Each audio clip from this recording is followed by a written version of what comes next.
Serena is a 24-year-old charity worker hoping to buy her first property.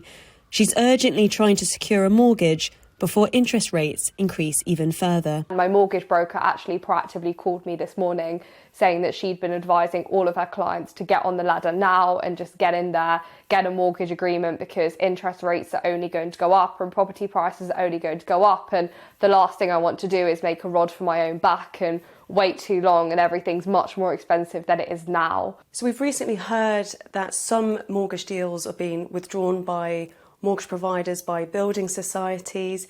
Is that making you feel quite panicked about your decision? I'd rather have the time to explore my options a bit more, because right now I am restricted in that I can pretty much only get a one bed, and I was looking at, if I wait a couple of months I could maybe save up a little bit more and get a two bed, but now that option's just been completely taken away.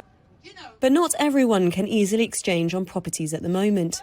For the hundreds and thousands of people who own properties with unsafe cladding, like Paul Afshar, they're unable to sell their homes amid spiralling costs. In 2007, when I bought my flat, the interest on my mortgage rate was 3.5%.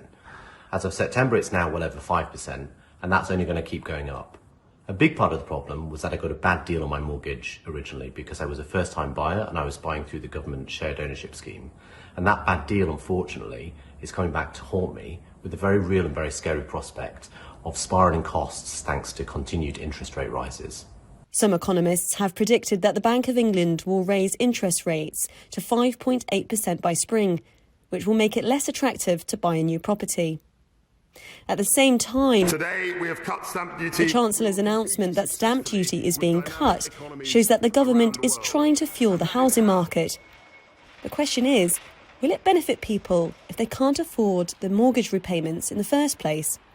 But estate agents are calling for calm after a turbulent few days and say even with the increases, interest rates are still low. The biggest problems people had during Brexit times, financial crisis times and so on, was they couldn't afford to buy properties. It was a case of lenders weren't lending.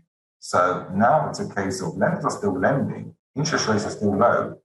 There is obviously concern with the market or where the market's heading, but ultimately, if something's at the right price, buyers should be buying.